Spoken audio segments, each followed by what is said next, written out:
ጥያቄ አጭር ነው እንዲመልስልኝ ነው የምፈልገው። ኢየሱስ ክርስቶስ ለምሳሌ በስጋው ፍጡር ይባላል አይባልም? ከዛ እኔ የመወያያ ግራውንዴን አስቀምጣለሁ ማለት ነው። አሁን ጥያቄ ኢየሱስ በስጋው ፍጡር ይባላል አይባልም ነው? አዎ እሱ አሁን በስጋው ኢየሱስ ክርስቶስ በስጋው ለምን መሰለህ ለምንወያየው ውይይት አሁን እሱ ለሚከፍተው መጽሐፍ እስካሁን ለምናወራው በኋላም ለምንወያየው ነገር ግራውንድ የሚሆነኝ ስለሆነ ስለዚህ ምንድነው የጠየቁት? እሱ በጠየቀኝ መልሱ መለስ። ግለሰቦችን ልጠራ ነው እንደ ቤተክርስቲያን ኖ አይደለም፣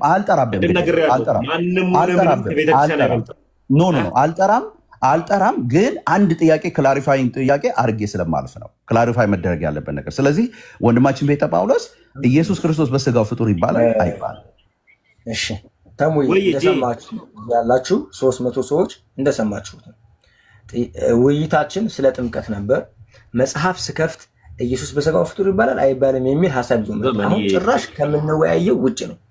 አልሰማም ተሙ አይደለም። አይ ዘመን ገዝት የላከ መስሎኝ ነው እንደዚህ ሲመጣ ዘመን የላከ መስሎኝ ሰው ስለካላከ እንትን ላይ ነው የመጣው። ለዛ ይቅርታ።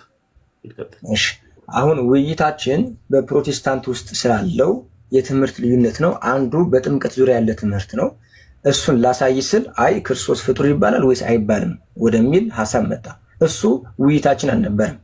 እየተወያየን ያለ ነው በጥምቀት ዙሪያ የትምህርት ልዩነት አላችሁ የላችሁም ብዬ ስል ለምሳሌ ሀና እህቴ እዚህ ያለች እኔም ወንድሟ እዚህ ያለው አለና በአምስቱ ስራዎች አንድ ነን ካለ በኋላ ቆይ አንተ ራስህ ስታምን ክርስቶስ በስጋው ፍጡር ነው ወይስ አይደለም ወደሚል ጥያቄ ገባ። አሁን ይሄ ርዕሳችን አይደለም። ርዕሳችን አለ እየተወያየንበት ስላልሆነ ካልሆነ ግን እኛ የምናምነው በአጭሩ መልስ ይሁነው አይሁነው የተወለደ እንጂ ያልተፈጠረ ብለን እናምናለን። ክርስቶስ ኢየሱስ ፍጡር ነው ብሎ የሚል ካለ ማስረጃ ማሳየት ድህረ ዓለም የጠየኩ ድህረ ዓለም ነው የጠየኩ። ይኸውልህ ቅድመ ዓለም ሳይሆን ድህረ ዓለም ከማርያም ይኸውልህ ከማርያም ስጋን ሲነሳ ወዳጄ ከማርያም ስጋን ሲነሳ ቆይችን ለመመልሰው ለምን መሰለህ ከዛ በኋላ አይ ለምን መሰለህ አንተ እንደምትፈልገው አይደለም። ከማርያም ስጋን ሲነሳ ክርስቶስ በስጋው ነው ያልኩት። ቅድመ ዓለምም አይደለም። ቅድመ ዓለምም ማንም አይደለም። ቆይ መች ይሄን አወራን? ስለ ክርስቶስ ኢየሱስ ፍጡር ነው። ስለ ልዩነት እያወራን ነው እኮ ስለ ልዩነት ያነሳ ነው። ስለዚህ ስለ ልዩነት ስናወራ አንተ ብቻ አይደለም ጠያቂ ነው። እኔም ጠይቅህና እሱን ከመለስክ በኋላ ግራውንድ ይኖረኛል አወራለሁ ማለት ነው። ፕሊስ በመሃል አልገባንም። አንተ ስታወራ እንዴ አንተ ቤት እኮ ወዳጄ እያልኩ ያለው አንተ ብቻ ጠያቂ አትሆንም። እኔም ግራውንድ አድርጌ እሄዳለሁ። እሺ እኔ ይሄን ካልመለስክልኝ አንወያይም። ይሄ ከምንድን ጋር ተመልከቱ። 300 ሰዎች እዚህ ያላችሁ ተመልከቱ። አንድ ጊዜ ቤቱ ውይይታችን የነበረው ዜዶ ማነው ተሚ አንድ ጊዜ በጣም ይቅርታ ስሙ። እዚህ ያላችሁላችሁ የእሱና የኔ ውይይት የነበረው የትምህርት ልዩነት ፕሮቴስታንት አላችሁ። ለምሳሌ በምስጢረ ጥምቀት ብለን ስንል እህታችን ሀናን እዚህ ያለችውን ሜንሽን ያደረገና እሷን በአምስቱ ሶላ ታምናለች፣ እኔም በአምስቱ ሶላ አምናለሁ። ልዩነት የለንም ማለት መጽሐፍ ስከፍት ቆይ ግን እናንተ ክርስቶስ በስጋው ፍጡር ነው ወይስ አይደለም ወደሚል ጥያቄ ገባ። በጭራሽ ስለዚህ ስለ ክርስቶስ ኢየሱስ ሰውነትና አምላክነት አላነሳንም፣ አልተወያየንም። ጥያቄ ለመሸሽ የተከፈተውን መጽሐፍ እንዳይነበብ ለማድረግ የተደረገ ማደናበሪያ ነው። ስለዚህ ውይይቱን እየተወያየን ያለ ነው። ቤተ ጳውሎስ ይኸውልህ በአንድ ቤተ እምነት ውስጥ ሆናችሁ በትምህርት ትለያያላችሁ ብለን ያመጣኸው ማስረጃ ክፈት ብለን ያመጣኸው እኔን እኮ ነው የምልህ። እኔ አንተ ቪዲዮ አጠፋለሁ አልገባህም። መጀመሪያ አራት ቸኮልክ እኮ ያልኩህ በአንድ ቤተ እምነት ማለት በወንጌል አማኞች ሰርክል ውስጥ ሆናችሁ ግን የተለያየ ትምህርት አላችሁ ብለህ ነው ማስረጃ ያመጣኸው። እኔ ደግሞ ምን አልኩ? አሁን እየተወራ ያለው ስለ ልዩነት ስለሆነ በአንድ ጉዳይ ላይ ስላለ ለምሳሌ በጥምቀት ላይ ስላለ ልዩነት ስለሆነ እያነሳልኝ ያለው እኔ ደግሞ ግራውንድ ማስቀመጥ ፈለኩ። አንተ ብቻ ጠያቂ አይደለም፣ አንተ ብቻ እኔን ኢንተሮጌት አታረገኝም። እኔም ደግሞ እድል የሆነች አንድ ጥያቄ እኮ ነው በቃ እኔ የጠየኩ። እስካሁን ድረስ አንተን የምጠይቀው ከቅድም ጀምሮ ስለ እምነት የጠየቀኝ አንተ ነህ፣ ስለምን የምጠይቀኝ አንተ ነህ። አንድ ጥያቄ ነው የጠየቀው። ምን ብዬ የጠየቀው? ኦኬ በስጋው አልኩ። ኦርቶዶክሳዊ አንድ ኦርቶዶክሳዊ ለምሳሌ አንተ እንደ ኦርቶዶክሳዊ ክርስቶስ ኢየሱስ ድህረ ዓለም ማለት ከማርያም ውልደት ከማርያም ሲወለድ ማለት ነው በስጋ ተወልዷል። ስለዚህ ኢየሱስ ክርስቶስ በስጋው ፍጡር ይባላል ወይ ብዬ ጠየቅኩ። አንተ ይሄንን አይ ወይም አይባልም ካልከኝ በቃ እኔ አሁን ግራውንድ አገኘው ከአንተ ጋር ለመወያየት ለመቀጠል ግራውንድ አገኘው ማለት ነው። አየህ ለምን መሰለ ተምዬ እኔ ለአንተ ላስረዳ ይህንን ለምን እንዳነሳው ማለት ነው። በጣም የሚገርመው ነው። በቃ ፕሊዝ ከዚህ በኋላ እንድታወራ አላደርግም። ለምንድነው እንዳታወራ ማላደርገው? በጭራሽ ያነሳነውን ሀሳብ ላለመቀበል የተደረገ የውይይት እንትን ነው። ይሄ ውይይቱን ሽፍት ለማድረግ ተፈልጎ ነው። እኛ እያነሳን ያለነው በጥምቀት ዙሪያ ላይ ነው። በአጭሩ ግን መልስ ከሆነልህ ክርስቶስ ኢየሱስ ፍጹም አምላክ ፍጹም ሰው ነው። ክርስቶስ ኢየሱስ ሰው ነው የምትለን ከሆነ በማስረጃ የኢትዮጵያ ኦርቶዶክስ ተዋሕዶ ቤተክርስቲያን ክርስቶስ ኢየሱስን ሰው ትለዋለች ብለህ ካልክ አምጣ። በስጋው ፍጡር ይባላል አይባልም ነው ጥያቄው። ስጋው በነሳው ስጋ ከማርያም በነሳው ስጋ ክርስቶስ ኢየሱስ ከማርያም በነሳው ስጋ ፍጡር ይባላል አይባልም። ቀጠላችሁት የነበረው አልገባኝም። አይደለም አሁን ነው ያመጣው ለመሸሽ ነው። መጽሐፍ ያልገባኝ ነገር ሽፍት ያደረገበት ነገር ከኔ ጋር ስናወራ የነበረው ምንድነው ኦርቶዶክስ ሊያደርገ የቻለው ነበር ሀሳቡ እና ኦርቶዶክስ ሊያደርገኝ የቻለው የእዩ ጩፋ ትንቢትም አይደለም፣ ይህን መስፍን በሹም ደግሞ ሶፍት ማብላት አይደለም። እኔን ኦርቶዶክስ ያደረገኝ የትምህርት ልዩነት ነው። ማለትም ገላታ ላይ ፕሮፌት አስገባሎችን ብቻ ሀሳብ ላውራና ገላታ ላይ መጽሐፍ ቅዱስ ከፍቼ ስነግር ይሄ ልዩነት አለ። የመንፈስ ፍሬዎች ደግሞ የሚለው ደግሞ እምነት አለ። ይህ ስለሆነ ኦርቶዶክስ ድርጅት ወይም ደግሞ ሌላ ነገር ስላልሆነች እምነት ስለሆነ እኔ የመጣሁት እምነት ውስጥ ነው የገባሁት። ኢየሱስን ነው ያመንኩት። ስናምን ደግሞ በአንዲት ትምህርት የሚል ነበረ። ድንገት ክርስቶስ ኢየሱስ በስጋ ወራት ፍጡር ነው ፍጡር አይደለም የሚል ከሆነ በዚህ ቶፒክ ዜድዬ በኋላ ላይ እንቀጥል። አይደለም እኮ ተምዬ አይደለም ልዩነትን እኮ ነው። ይኸውልህ አሁን ተሙሻዬ ፌሩንና እኔ ወንድም ይኸውልህ እስካሁን ፌር ነበር። አልጨረስኩም ዜድ። ይሄን ሀሳብን ግን ድንገት የተለየ ሀሳብ ካለው ራሱ ፕሮፌት ከቅድም ጀምሮ አንዳንድ ቁጥር እያነሳ ነበር። ኖ ጌታ ምስክሬ ነው ተምዬ። ይኸውልህ ለምሳሌ እንዴት ነው ፍጡር ለምን ተባለ? እንደዛ ነው። በዚህ አልገባም እኮ ገብቶኛል። አይደለም ለምንድን ነው ባለ ቁጥር የጻፈበትን እስኪ እናስተንፍሰው እስኪ። ኖ ይኸውልህ ይችን ካልመለሰልኝ ወንድማችን ቤተ ጳውሎስ ይመልስልሃል። ግን አንድ ጊዜ ይኸውልህ አብያተ ክርስቲያናት ህብረት ተብሎ አብያተ ክርስቲያናት ህብረት ተብሎ ተምዬ ቅድም እንዳልኩ የተወሰኑ ልዩነቶች ያለን ግን አንድ በሚያደርጉን ነገሮች ደግሞ አንድ የሆነን እኛ አለን። መካነ ኢየሱስ የራሱ አስተምሮ አላት። ሙሉ ወንጌል የራሱ አስተምሮ አላት። ግን በለው አንተ እንደፈለክ በለው ግን የሚያደርጉ ለምሳሌ በአስተምሮ አንድ የሚያደርጉን ነገሮች አሉ። አዎ አሉ። ለምሳሌ አምስቱን ሶላዎች አነሳውልን። ከነዚህ ውስጥ ለምሳሌ በእምነት ብቻ መካነ ኢየሱስ የምትቀበለው ነው፣ ሙሉ ወንጌል የምትቀበለው ነው፣ ቃለ ሕይወት የምትቀበለው ነው በእምነት ብቻ። ግን ሲብራራ የተወሰኑ ልዩነቶች ይመጣሉ። አሁን እዛ ጋር ልክ ሲያብራሩት ግን ለምሳሌ መካነ ኢየሱስ በእምነት ብቻ ብላ ስትል የሆኑ ነገሮች አሉት። ከዚህኛው እኔ ሙሉ ወንጌል የሆንኩት በእምነት ብቻ ከምለው እዛ ጋር የሚለይ ነገሮች አንዳንድ ነገሮች አሉ። ኦኬ ይሄንን ለምንድን ነው ታዲያ ስለ ልዩነት እያወራን ስለሆነ ቤተ ጳውሎስ ይሄንን ሲጠይቀኝ እኔ ምን አልኩት? ይሄ አብያተ ክርስቲያናት ህብረት በተባሉ ውስጥ ያለ ልዩነት ነው ተምዬ። ልዩነቶች የሉንም እኮ አንድ የሚያደርገን ይበዛል ብለን ነው እንጂ ያልነው ልዩነቶች የሉንም አላለም። ግን አንድ ነገር ግን ልዩነቱ ግን የዶክትሪን ጉዳይ ነው፣ የዶክትሪን ጉዳይ አይደለም። ቪዎች ናቸው ምን መሰለህ? ለምሳሌ ለምሳሌ የዶክትሪን ጉዳይ ነው ወይስ ሰው እንዴት ይድናል? ሰው እንዴት ይድናል ብለህ እኮ አሁን ከሁለታችንም ወንድሜ ቤተ ጳውሎስ ሊመልስልህ መሰለኝ። በቃ ቀጥሉ። ምክንያቱም ይሄ ለማደናበር የተደረገ ስለሆነ አጭር መልስ ልመልስ። በቃለ ግዘት መጽሐፋችን ላይ እንዳስቀመጥ ነው ክርስቶስ ኢየሱስ ስለነሳው ስጋ ፍጡር ያይደለ ከአብ ጋር የሚሰገድለት ፍጹም አምላክ ነው እንጂ ብለን እናምናለን። ቃለ ግዘት ላይ ሄዳችሁ ማንበብ መመልከት ትችላላችሁ።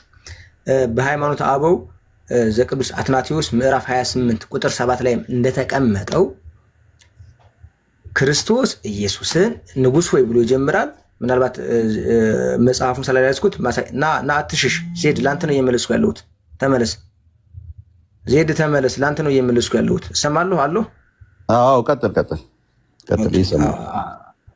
ሃይማኖተ አበው ዘቅዱስ አትናቴዎስ ምዕራፍ 28 ቁጥር 7 ላይም እንዳስቀመጥ ነው ክርስቶስ ኢየሱስን እንደውም እስኪ በዚህ ለማሳየት ልሞክር፣ ስክሪንሻት ስላደረግኩት በማስረጃ እንዲሆን ማለት ነው። ኦኬ፣ ምክንያቱም በጣም ከፍተኛ መልስ እንዳይመለስ የተፈለገ ስለሆነ የኛ በአጭሩ የኛን አስቀምጠን እንሂድ። ኦኬ፣ የጠየቁህን ግን እንዳትረሳው። እሺ፣ የጠየቁ ከስጋ ከነሳ በኋላ ኢየሱስ ክርስቶስ በስጋው ፍጡር ይባላል አይባልም? በትልቁ አድርገኝ አንድ ጊዜ ተሙ፣ በትልቁ አድርገኝ። ምናልባት ሙሉ ጽሁፉ ላይ ይነበብ ይችላል። ቃለ ግዘት ላይ እንዳስቀመጥ ነው ክርስቶስ ኢየሱስን። ኦኬ፣ ይሄም በደንብ አይነበብም። ኦኬ፣ መጽሐፉ እጄ ላይ ስለሌለ ምንም ማድረግ አልችልም። ስክሪንሻት ነው የማሳየው።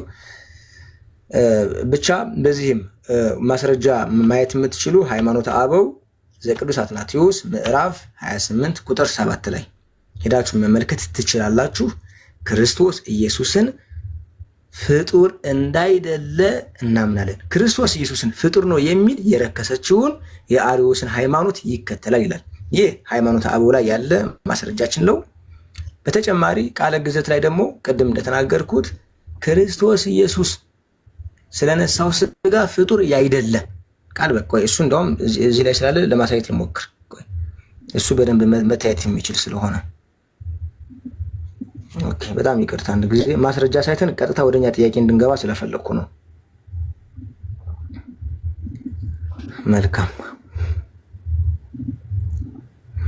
ስክሪንሻት እየተደረገ ስለሆነ ምናልባት መምህር ቤት ናታኒም ቃለ ግዘት ካለ መጽሐፉን ልታወጣልን ትችላለህ። ክርስቶስ ኢየሱስ እኛም ቤተ ጳውሎስ ክርስቶስ ኢየሱስ ፍጡር ነው ብለን አናምን። በአጭር ቃል አንተ የጠየቅኩህን አይደለም የመለስከው። የጠየቅኩ ኢየሱስ ክርስቶስ በስጋው የምትለውን እንዳትረሳ። አሁን አንተን የምጠይቅህ ቤተ ክርስቲያን ኢየሱስ ክርስቶስ በስጋው ፍጡር አይደለም ብላ ነው የምታምነው? አዎ ወይም አይ? በቃ ይሄ ይዘጋዋል። እንትንህም አያስፈልግም፣ የምታሳየው ዶክመንትም አያስፈልግም። ኢየሱስ ክርስቶስ በስጋው ፍጡር አይደለም። በቃ ፍጡር ነው ማለት ፍጹም ሰውነቱን በቃ ማብራሪያ ያስፈልጋል። አብራራለሁ። ፍጹም ሰውነቱን አንክድም። ቆይ ለምንድን ነው እኮ በስጋው ፍጡር አይደለም? በቃ አለቀ እኮ። ማብራሪያ ፈልገህም ኖ በስጋው ፍጡር አይደለም። ይኸውልህ በስጋው ስጋን ስለነሳ እሱ ፍጡር ብቻ ነው አንልም።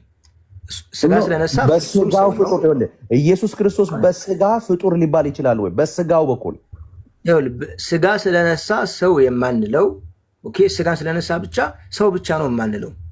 ስለዚህ በስጋው ፍጡር አይደለም። በስጋው ፍጡር አይደለም። በስጋው ፍጡር አይደለም። በስጋው ፍጡር ነው አይደለም። ይኸውልህ አሁን እኮ እኔ የጠየቁት ጥያቄ ኢየሱስ ክርስቶስ በስጋው ፍጡር ይባላል አይባልም? እዚህ ጋር ቤተክርስቲያን ጥላት አታስቀምጥም። ስጋው መለኮቱ የሚታያችሁ ከሆነ አንድ አካል አንድ ባህሪ አምላክ ነን እኛ። ኖ በስጋው ፍጡር ይባላል አይባልም? አውጥቻለሁ። ሚውት አድርግ። ስሙ፣ በደንብ አንብቡ። እግዚአብሔር ቃል ስለነሳው ስጋ፣ ይሄ የሚገኘው ቃል ግዘት ላይ ነው። ሄዳችሁ ማንበብ ትችላላችሁ። እግዚአብሔር ቃል ስለነሳው ስጋ ፍጡር ያይደለ አምላክን ስለተዋሃደ የአምላክ ስጋ ነው። ስለዚህ እግዚአብሔር ቃል ሳንለይ አንድ ስግደት የምንሰግድለት ልንሰግድለት የተገባ ያልተፈጠረ አንድ አምላክ እንጂ ሁለት አይደለም የሚል እንዲህ የሚያምን ብፁዕ ነው። ቃል በቃል እግዚአብሔር ቃል ስለነሳው ስጋ ፍጡር ያይደለ ብለን እናምናለን እኮ። ታዲያ ለምንድን ነው ማትመልስልኝ? ቤተ ጳውሎስ አንተን የጠየቁት አሁን ይሄ እኮ አሻሚ ነው። ይሄ ስጋ ስለነሳ ኢየሱስ ፍጡር አይደለም ነው። እውነት ነው። ይህንን እኮ እኛም እናምናለን። ስጋ ስለነሳ ኢየሱስ ፍጡር አይደለም። በደንብ ስማ፣ ልዩነቱን እወቅ እንጂ አንተ ይህንን እንኳን ማለት ይሄ እኮ በጣም ሲሪየስ የሆነ እኮ ነገር ነው። የጠየቅኩት ጥያቄ ግን በስጋው አሁን ኢየሱስ ፍጡር ነው አይደለም? ኢየሱስ ክርስቶስ በስጋው ፍጡር ሊባል ይችላል። ምክንያቱም የፈጠረውን ያላዳነውን አልተዋሃደውምና ኢየሱስ ክርስቶስ ገንዘቡ ባደረገው ስጋ በኩል በስጋው ነው ያልኩ። በደንብ ስማ። አሁን አይ ወይም አይሆን ምትለኝ ኢየሱስ በስጋው በኩል ፍጡር ሊባል ይችላል አይባልም? ቆይ እኛ ተዋህዶ ብለን እንደምናምን አታውቅም እንዴ? በስጋው ኧረ ምን አግብ ወንድሜ አይ አዎ ወይም አይ ካልከኝ እንዘጋዋለን። ስለዚህ በስጋው ፍጡር አይባልም። በስጋው ፍጡር አይባልም።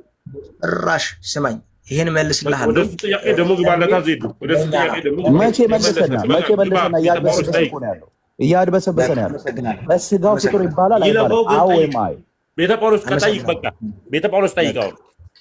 እግዚአብሔር ያክብርልኝ። ኖ በስጋው ፍጡር ይባላል አይባልም? አዎ ወይም ይባላል ወይ አይባልም? ከዛ በኋላ ነው የምቀጥለው። ደሜ አልመልሰው አድበሱ እንደለመድከው ልትወጣ ከሆነ መውጣት መለሰልህ። በቃ እኔ ከሱ ነው መስማት የምፈልገው። አትነጥልም አይደለም። ስለዚህ ኢየሱስ በስጋው የምፈልገው አይባልም የሚለው ከሱ አፍ መስማት ፈልጋለሁ። ኢየሱስ ክርስቶስ በስጋው ፍጡር ይባላል ወይስ አይባልም? ከተዋደ በኋላ እንደዛ አይባልም። አንተ ምን ሆነ ዜዱ? በቃ አለቀ። አንተ አልገባህም ጥያቄው። በቃ ስላልገባ ነው አሁንም ተሜ። እሱ ግን ገብቶታል። ለምን እንደማይመልሰው የማይመልሰው የገባው ነገር አለ ተሜ። አሁን አንተ ተውና አንተ ዝም በልና እሱ ይመልስ። ኢየሱስ ክርስቶስ በስጋው በኩል ይባላል አይባልም? ይሄንን ሐሳብ እኔ ይዤ አልመጣሁም። አሁን እስካሁን ድረስ እያወራ ነው አልነበረም። እንዴት እንደገባችሁ አገባባችሁ ቁጭ ቤ እስካሁን ድረስ አዳምጥ ነበር። አሁን በአግባቡ ዜዶ ይዞት ለመጣው መጽሐፍ በአግባቡ መልሳለሁ ከሆነ የጠየቁትን ይመልስ አትበል። አሁን እኔ እመልስለታለሁ። አዳምጠኝ። አሁን ሪከርድ አድርጋል፣ ይበቃል። በቃ አንድ ቀን ላይቭ የሚያስገባን ሪከርድ አድርጋል፣ በቃ ይበቃል። ወይም ደግሞ ሪከርድ አድርገህ ይኸው እንደዚህ ያሉ እያልክ ልትገባ ነው ላይቭ። ይኸው በግልጽ ነው የምነግርህ። ይህንንም ላይቭ ስገባበት ደግሞ አንተ ቤት መጥቼ ደግሞ እኔ መልስ መልስልሃለሁ። ተምዬ ጌታ ምስክሬ፣ አንድ ነገር ልንገርህ። መቅዳት የጀመርኩ ይኸውልህ፣ አሁን ማቆም እችላለሁ። መቅዳት ጀምሬያለሁ። አሁን እሱ ይኸውልህ እና ተመለስ ያለ ጊዜ እና ተመለስ ያለ ጊዜ ስማኝ ተምዬ፣ እኔ እውነት እኮ ነው የምናገረው በጌታ ፊት አልዋሸህም። እየዋሸሁ የምሰራው ወንጌል የለኝም። ይኸውልህ እሱ ይሄንን ይኸውልህ አሁን የለንም ትምህርቱ ልዩነት የለንም ስላለ ለዚህ ነው የተጨነቀው። እስቲ አንድ ነገር ልንገርህ ተምዬ፣ አንድ ነገር ልንገርህ እስቲ ወንድማችን ቤተ ጳውሎስ እውነት እሱ ትምህርት ካለው ማለት ነው ኢየሱስ ክርስቶስ በስጋው ፍጡር አይባልም፣ አዎ አይባልም ይበል እስቲ። እኔ ደግሞ ልንገርህ አንተ አልገባህም። አሁንም አልገባህም ተሜ፣ አልገባህም። እሱ ይመልስ እስቲ። ኢየሱስ ክርስቶስ በስጋው ፍጡር አይባልም ይበለኝ እስቲ። ከተወለደ በኋላ አይነጣጠልም። ምን ሆናል?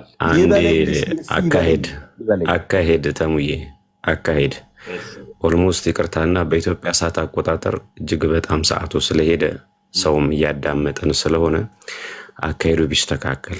ለምሳሌ ተሙም ደጋግሞ እያነሳ ነው፣ ዜድ እያነሳ ነው፣ ቤተ ጳውሎስም እየመለሰ ነው። አሁን ይመስለኛል አለመግባባቱ ንግግሩ የሰናወር ግንብ እንዳይሆንብን የምትጠይቀው አንተ ባለህበት እምነት መንገድ ልክ ስለሆነ ቤተ ጳውሎስ እየመለሰል ያለው ደግሞ ባለበት ቤተ እምነት ልክ እየመለሳል። መልሱ ተመልሷል። አሁን እኔ በምፈልገው ልክ አልተመለሰም ከሆነ ማብራሪያ ነው የሚሰጠው። ተሙ ለምሳሌ በኢትዮጵያ ኦርቶዶክስ ተዋሕዶ ቤተክርስቲያን ከተዋሕዶ በኋላ ምንታዊነት የለም። አሁን ቅድም እኮ ተመስገን ተናግቷል። ይሄ የምንነቋቆርበት የሌላ ነገር የምንሰራበት ክርስትና አይሁን እንማማር ነው እያለ ያለው ተመስገን።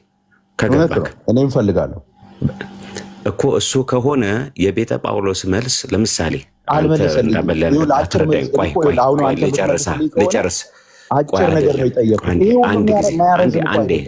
አንዴ ቆይ፣ ለምን ትንሽ አታዳምጠኝም? አንዴ አሁን ስሰማ ነበር። አመሰግናለሁ። መሰረታዊ ሀሳብ ትምህርት እንዲሆንን አይደለ ለሚሰማውም ሰው። ለምሳሌ እኔ አሁን በመሀል ገብቼ ነገሩን አላሰፋውም እንጂ ለምሳሌ ተሙን ብጠይቀው ተሙ በአንዱ ክርስቶስ ሐዋርያት 12 አይነት ትምህርት ነበራቸው ወይንስ አንድ ትምህርት ነበራቸው ብለው አንድ ትምህርት ነው የነበራቸው ነው ተሙ። ምንም ጥያቄ የለው አይደለ? በኢትዮጵያ ኦርቶዶክስ ተዋሕዶ ቤተክርስቲያን አንድ ትምህርት ወጥን ያላት። አሁን መጽሐፍ ቅዱስ ይዘን አዋልድ መጽሐፍ ትሬድ የምንነጋገር ከሆነ አስቀድሞ ሌላ ጥያቄ ትጠየቃለህ አንተም። ምክንያቱም ያነሳው ጥያቄ በራሱ መጽሐፍ ቅዱስ ለቀጥታ አምጣ ብትባል ሐሳቡን ስለማታነሳው ከየት ጥያቄው እንደሚነሳ ስለሚታወቅ፣ አዋልድ መጽሐፍ ደግሞ ለምሳሌ እናንተ ጋር በአምስቱ ሶላ አንድ አይነት ሆናችሁ በቪው አልከን በእናንተ አገላለጽ፣ እኔ ደግሞ ሰረዳው በትርጓሜ የሚል መንፈስ እኔ አይምሮዬ ላይ መጣ። ስለዚህ በትርጓሜ ከተለያያችሁ ለምሳሌ እኔ የእናንተ ሶላ ዶግማ ቪዋችሁ ቀኖናው ነው ወይ ብዬ ብጠይቅስ አሁን ተሙ አይደለ ነገሩ ሊሰፋ ነው አሁን። ስለዚህ አንተ በምትፈልገው ጠይቀሃል፣ ቤተ ጳውሎስ እየመለሰ ነው። አንተ በምትፈልገው ካልተመለሰልህ ግን ማብራሪያ ነው የሚሰጠው ለማለት ነው። አመሰግናለሁ። እሺ ቴንክ ዩ። እሱ አሁን ቆንጆ ነገር ነው ያነሳው። አንተ ወንድማችን ያነሳውን ነገር ባላችሁት ተመልሶለታል። በቂ መልስ ነው ያገኘው። እሱ መልስ አለበት ማለት ግዴታ እሱ የፈራሁት ነገር በጣም የፈራሁት ነገር በጣም ተሙዬ እኔ እኮ በጌታ አንድ ጊዜ ቤተ ጳውሎስ ሁለታችሁ በቃ አቁም፣ በቃ ዜዶ በቃ አቁም። እሺ በል በጣም እኮ ኢዚ ነበር እኮ በቃ አንተ በቃ ጎበዝ። ለምሳሌ ለምንድን ነው ኢየሱስ ክርስቶስ በስጋው ፍጡር ይባላል?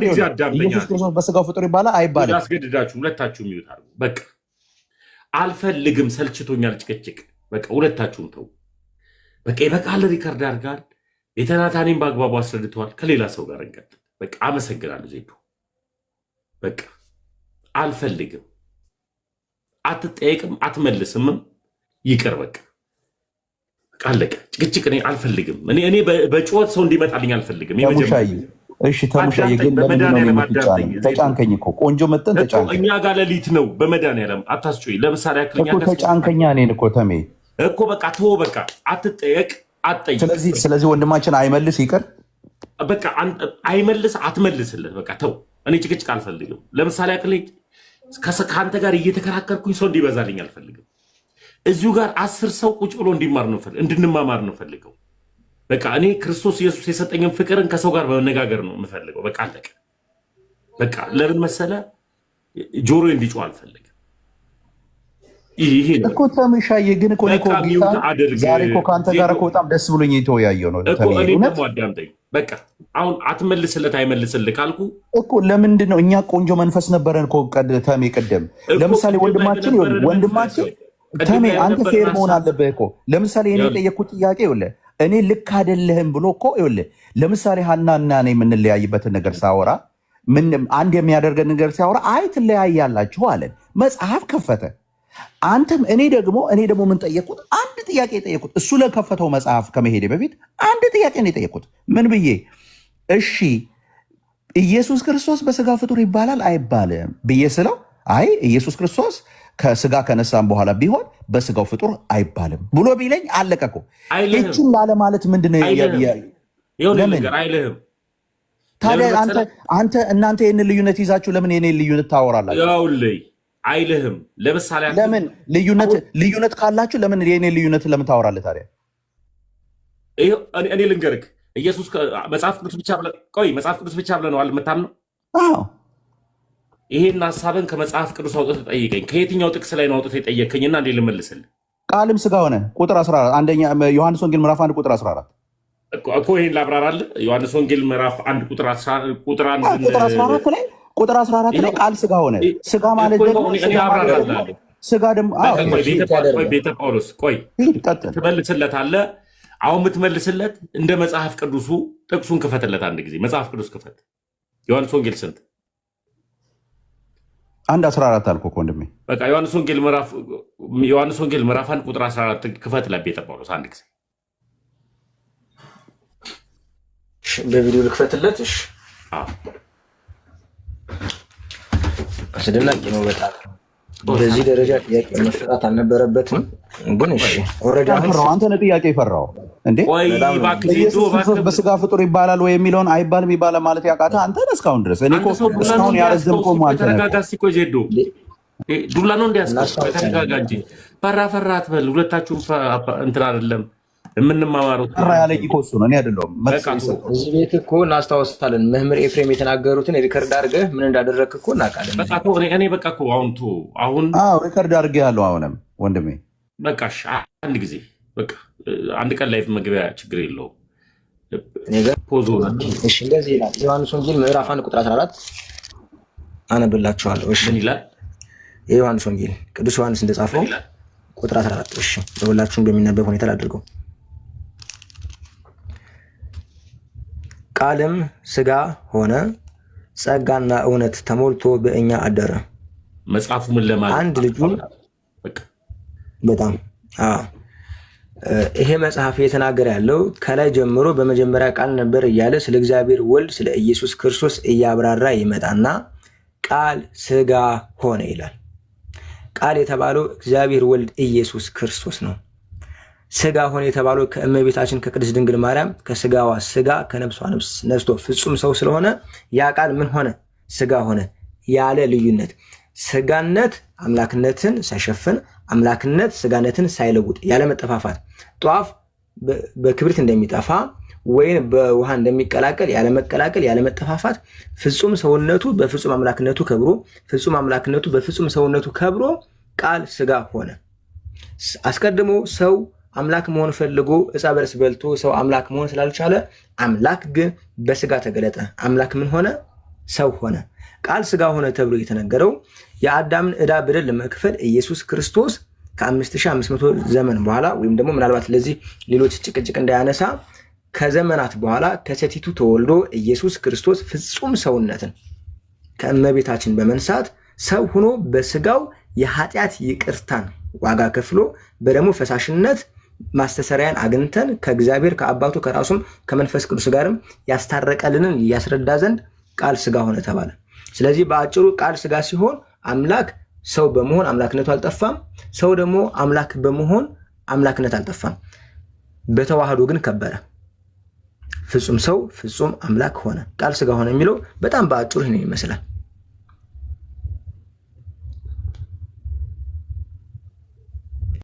ቃለ ሕይወት ያሰማልን ቤተ ጳውሎስ። ይኸው መጽሐፉን አብራርቶልሃል። መጽሐፍ ቅዱስ ብቻ ብለህ ስለምታምን። እሺ ስጋ ሆኗል ቃል አይደል? ስጋ ሆኗል ቃል ማለት ቃል በመጀመሪያም ቃል የነበረው ስጋ ሆኗል። ቃል የነበረው ስጋ ሆኗል። አዎ ቃል ስጋ ሆኗል።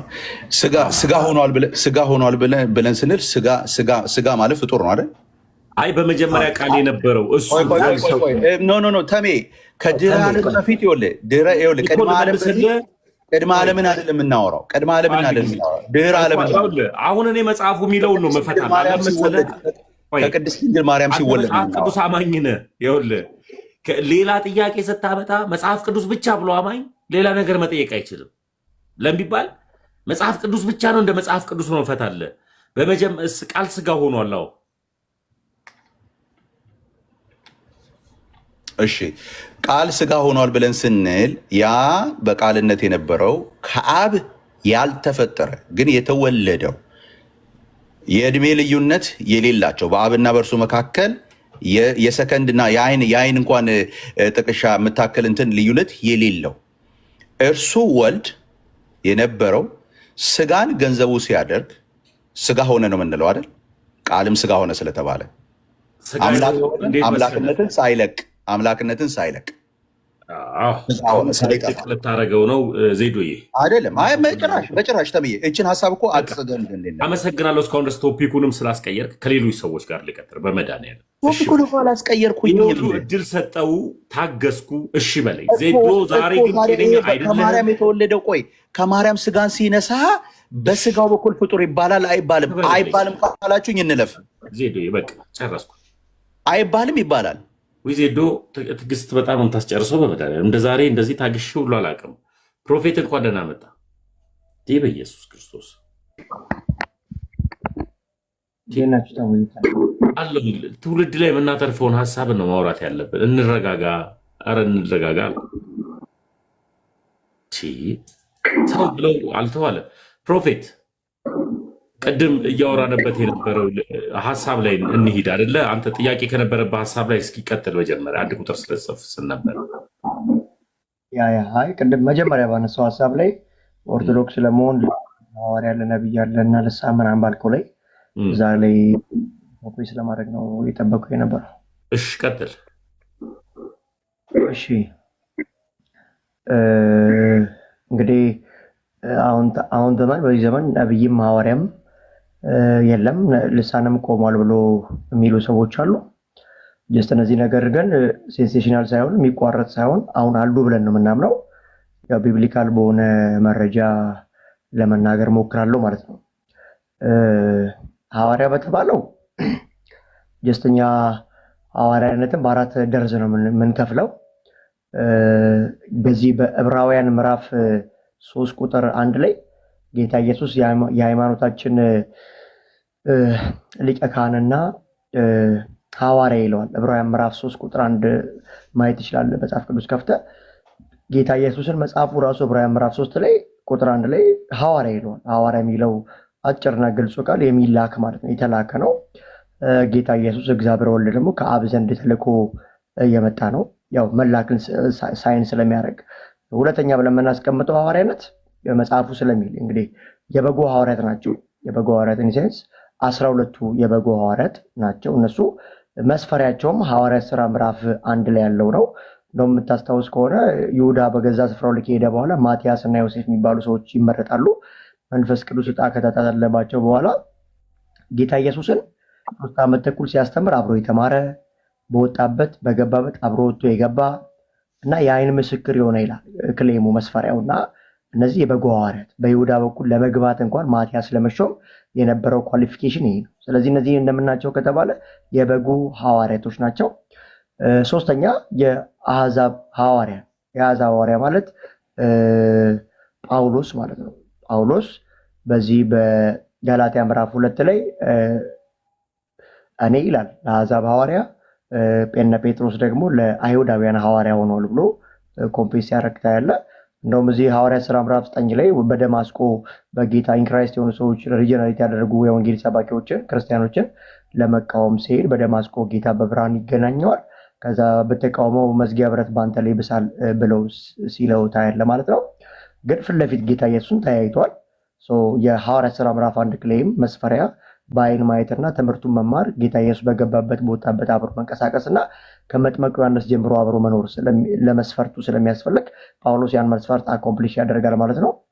ከዛ ባለፈ ሶስተኛ ነው ጳውሎስ የአሕዛብ ሐዋርያ ስለሆነ። አራተኛ ሐዋርያት በሚባል መጠሪያ እነ በርናባስ ተጠርተዋል። በዚህ በሐዋርያ ሥራ ምዕራፍ 13 ቁጥር 1 ላይ በአንጾኪያ ቸርች ላይ ብዙ ነቢያት መምህራን በነበሩበት በርናባስና ጳውሎስ መንፈስ ቅዱስ እኔ ለለየሁት ዓላማ ለዩልኝ ሲልና ለወንጌል ሲያሰማሯቸው ታያለ። ነቢያት አሉ ከተባለ ያው እዛ ጋር እዚህ አጋቦስን እዛው ሐዋርያ ሥራ ምዕራፍ 14 ቁጥር 4 ላይ ሐዋርያ እንደው አፖስቶሊክ ሙቭመንት እንደሄደ ራሱ ይነግረዋል። በዚህ በሁለተኛ ተሰሎንቄ ምዕራፍ 2 ቁጥር 6 ላይም ራሱ ጳውሎስ ለበርናባስ ሐዋርያነት ኮንፌሽን ይሰጣል። እኛ ብቻንን ሲላስ እና ጢሞቴዎስን በዚህ ሁለተኛ ተሰሎንቄ ምዕራፍ 2 ቁጥር 6 ላይ እኛ ብቻንን እንደነ ኬፋ ሚስት ማን ይዘው ብሎ ኮንፌስ ያደርጋል። ሲላስ ሐዋርያ በሚል ተጠርቷል። ጢሞቴዎስን ሐዋርያ በሚል ተጠርቷል። ምንም ማድረግ ስለማይቻል ያው ኮንፈርሜሽን ከፈለግ ከዚህ ሁለተኛ ተሰሎንቄ ምዕራፍ 2 ቁጥር 6 ማየት ትችላለህ። በርናባስ አፖስትል በሚል መጠሪያ ተጠርቶ አገልግሏል። ገላትያ ምዕራፍ 1 ላይ የጌታ ኢየሱስ ወንድም ያዕቆብ የኢየሩሳሌም ጉባኤ ሐዋርያ ሆኖ አገልግሏል። ስለዚህ ሐዋርያነት ስልጣን ነው፣ ሹመት ነው። ያው በእናንተ ቤተ እምነት የሚታመን አለ። የኦልድ ቴስትመንት ፕሮፌቶች በአዲስ ኪዳን ሐዋርያ ተተክተዋል የሚል ክሌም ነው ያለው። ጀስት እኛ ግን እንደዛ እናምንም። ሐዋርያቶች አሉ። ስንት አይነት ሐዋርያነት ካልከኝ 4 አይነት ሐዋርያነት አለ ብለን የምናምነው። አሁን እንዳልከው አዲስ አበባም እንዳሉት በዚህ አፍሪካ ውስጥ ብዙ ቦታ የምታያቸው ሐዋርያቶች ልክ እንደነ ጳውሎስ አይደሉም። ልክ እንደ በጎ ሐዋርያት አይደሉም። ልክ ጌታ ኢየሱስ በተባለበት በዕብራውያን ምዕራፍ 3 ቁጥር 1 ሐዋርያ ሳይሆኑ ልክ እነ በርናባስ በተጠሩበት በዛው ልክ በአፖስቶሊካል መንፈስ ሊያገለግሉ ይችላል። እሱንም አፖስትል ማለት የሚላክ ወይ የሚሄድ ስለሆነ ሰው ሙቭ ማድረግ አለበት። ዘፈረስት ክሌሙ ያ ነው እንጂ አዲስ አበባ ቁጭ ብሎ የሚያገለግለው አዲስ አበባ የሚኖረው አዲስ አበባ ሆኖ አፖስትል የለም፣ በታሪክ የለም ሲጀመር። ስለዚህ ቦሌ ያገለገለ 22 የሚኖር ሐዋርያ ነኝ ባይ ካለ ሐዋርያ አይደለም እሱ። ሐዋርያ መስፈሪያው ራሱ ስፒሪቱ መንቀሳቀስ ነው፣ መሄድ ነው። ወንጌል ወዳልገባበት ስፍራ መሄድ፣ ገጠራማ ስፍራ መሄድ፣ ስታብሊሽ ማድረግ፣ ቤተክርስቲያን ማቋቋም፣ ከዛ አስተማሪዎችን እረኞችን አደራጅቶ ላመኑ ሰዎች ሙቭ ማድረግ ነው። አንድ ቦታም አይቀመጥም። እዚህ በአፖስቶሊክ ስፒሪት መዞር መሄድ ስለሆነ ሆረ ስለሚል ግዕዙ ማለት ነው፣ ሄደ ማለት ነውና የሚሄድ ነው። ስለዚህ ይሄ መንፈስ ካለባቸው ዛሬ ላይ ልክ እንደነ ጳውሎስ ነኝ ልክ እንደ በጎ ሐዋርያት አይበሉ እንጂ በአፖስቶሊካል ስፒሪት ቢያገለግሉ ምንም ማለት አይደለም። መጠሪያ አይደለም ዋናው፣ ከስራው ጋር ከስፒሪቱ ጋር ልናያቸው ግድ ነው የሚለው። ፕሮፌቲክ ለሚለው ደግሞ ሶስት አይነት ፕሮፌቲክ አለ ብለን የምናምኑኛ በወንጌል አማኞች ማለት ነው። የመጀመሪያው የብሉይ ኪዳን በኦልድ ቴስትመንት ያሉ ፕሮፌቶች ናቸው። እነ ጀርሚያስ፣ ሚልኪያስ፣ ሕዝቅኤል፣ ዳንኤል የምትላቸው እነዚህ ከኤርሚያስ እስከ ሚልኪያስ ድረስ 16 መጽሐፍ የጻፉ አሉ። እነዚህ ነቢያቶች የብሉይ ኪዳን ነቢያቶች ናቸው። የብሉይ ኪዳን ነቢያቶች ማለት የአንደበታቸው ቃል ከዘመናት በፊት የተፈጸመላቸው ኢሳያስ ተናግሮ ከ700 ዓመት በኋላ ስለ መሲሁ የተፈጸመለት መጽሐፍ ሆኖ መጽሐፍ ቅዱስ ላይ ካኖን ሆኖ የገባለት ዶግማ የሆነላቸው እነዚህ የብሉይ ኪዳን ነቢያት ናቸው። መጽሐፍም የጻፉ ናቸው። መጽሐፍ የጻፉ ናቸው። ሁለተኛ ነቢያት የምትለው እነማንን ነው ካልከኝ እዚህ ኤፌሶን ምዕራፍ 2 ቁጥር 20 ላይ በሐዋርያትና በነቢያት መሰረት ላይ ታንጻቸዋል፣ የማዕዘኑ ራስ ኢየሱስ ክርስቶስ ነው ይላል። ስለዚህ በአዲስ ኪዳን ደግሞ ከሐዋርያት ጋር ወንጌልን በመስራት አንዳንድ ነቢያቶች ፋውንዴሽን መስርተዋል። በሐዋርያትና በነቢያት መሰረት ታንጻቸዋል ሲል ኤፌሶን ምዕራፍ 2 ላይ የሚላቸው ነቢያት የብሉይ ኪዳን ነቢያቶች አይደሉም። እንዴት አልክ ፕሮፌት ካልከኝ እዚሁ ኤፌሶን ምዕራፍ 3 ቁጥር 4-5 ላይ ስትሄድ ይህ ሚስጥር ከዘመናት በፊት ተሰውሮ ነበር፣ አሁን ላሉት ነቢያትና ሐዋርያት ግን ተገልጧል ይላል። ስለዚህ ምንድነው ሳይን እያደረገ ያለው ካልክ አሁን ያሉትን ነቢያትና ሐዋርያቶችን ክሌም እያደረገ ነው። ስለዚህ መሰረት ጣይ ነቢይ የሚባሉ በአዲስ ኪዳን አሉ። እነማን ካልከኝ አጋቦስን ልንጠቅስ እንችላለን። በዚህ በሐዋርያት ሥራ ምዕራፍ 11 ላይ በቀላውዶስ ቄሳር ዘመን የተፈጸመ አንድ ትንቢት አለው። ድርቅ እንደሚሆን ተናግሮ አኮምፕሊስ ሲያደርግለት ይታያል።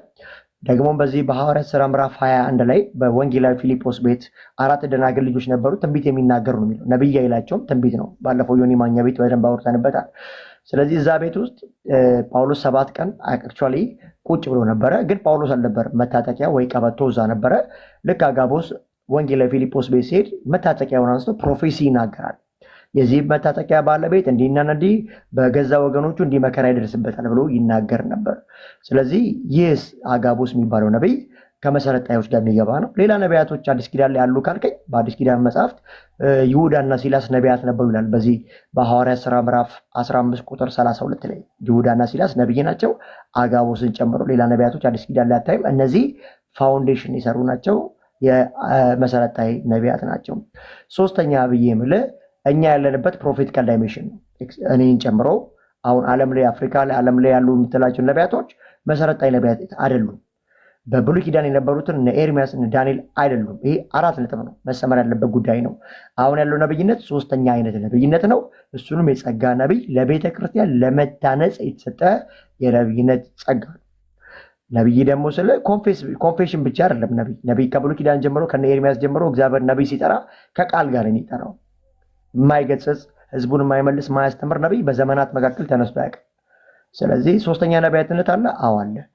ስለዚህ ሶስተኛ ነብይነት ውስጥ ነው እኛ ያለ ነው። ሲጠራንም ደግሞ ከእግዚአብሔር ቃል ጋር ከትንቢት ጋር ከሚፈጸም ነገሮች ጋር ከምልክቶች ጋር እግዚአብሔር ሊያጸና ይችላል። ባይ ዲፎልት ግን የእግዚአብሔር ቃል